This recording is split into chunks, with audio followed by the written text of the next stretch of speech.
Hi, എല്ലാവർക്കും നമസ്കാരം. ഇന്ന് നമ്മുടെ ഗൗരാമ ഇട്ട ആ കുളം നമ്മൾ തേകുന്ന ഒരു വീഡിയോ ആണ്. ഒരു 2 ദിവസം മുമ്പാണ് അത് തേകി കത്തിച്ചത്.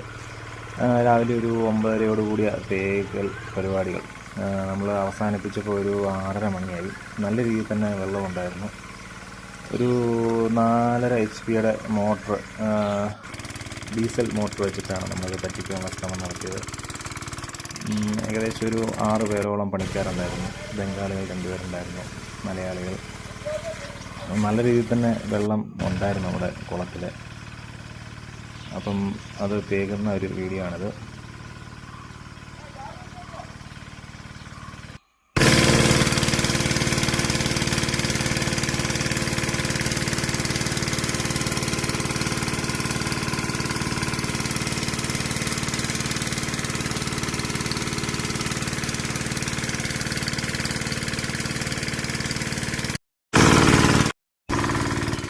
തേകാനായിട്ട് വന്നത് മലയാളികളായതുകൊണ്ട് തന്നെ നല്ല വൃത്തിയായിട്ട് തന്നെയാണ് അവർ കുളം തേകി വൃത്തിയാക്കിയത്.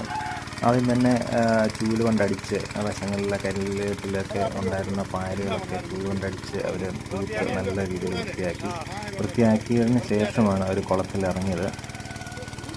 അപ്പം വെള്ളം പറ്റാൻ തന്നെ ഏകദേശം ഒരു 4 മണിക്കൂറോളം എടുത്തു. നമ്മൾ 4 HP മോട്ടർ വെച്ചിട്ട് വെള്ളം പറ്റാതെ നമുക്ക് കുളത്തിലിറങ്ങി തേകുന്ന നടക്കത്തില്ലല്ലോ. ചൂല് കൊണ്ട് അടിച്ച് വൃത്തിയാക്കിയതിന് ശേഷം പിന്നെ ഓസിട്ട് ഇത് കല്ലൊക്കെ നന്നായിട്ട് കഴുകി ആ ചെളിയും കൂടെ നമ്മുടെ കുളത്തിലേക്ക് തന്നെ ഇറക്കി പമ്പ് ചെയ്ത് കളയുകയാണല്ലോ വെള്ളം. അപ്പോൾ അത് നല്ല രീതിയിൽ തന്നെ വൃത്തിയാക്കി. ഈ ചേട്ടനാണ് മെയിനായിട്ട് ഇതിൻ്റെ പിന്നിൽ പ്രവർത്തിച്ച ആൾ. ഇദ്ദേഹമാണ്. നല്ല പ്രായമുണ്ട്, 65 വയസ്സോളം ഉണ്ട്. എന്നാലും ആത്മാർത്ഥമായിട്ട് നല്ല രീതിയിൽ തന്നെ ഇറങ്ങി പണിയെടുത്തു.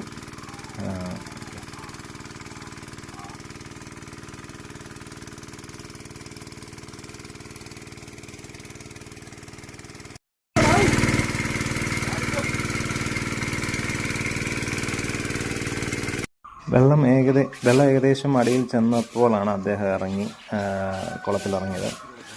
കുളത്തിലിറങ്ങിയതിന് ശേഷം ആണേലും സൈഡിലുള്ള പായലുകൾ, കല്ലിൽ പറ്റിയിരുന്ന പായലുകളൊക്കെ ചൂല് കൊണ്ട് തൂത്ത് നല്ല രീതിയിൽ തന്നെ അത് വൃത്തിയാക്കി. ഒരുപാട് ഇലയുണ്ടായിരുന്നു, അതെല്ലാം തൂത്ത് വൃത്തിയാക്കി ഓസിട്ട് അടിച്ച് പായലുകളൊക്കെ നന്നായിട്ട് കളഞ്ഞ് ആണ് ചെയ്തത്.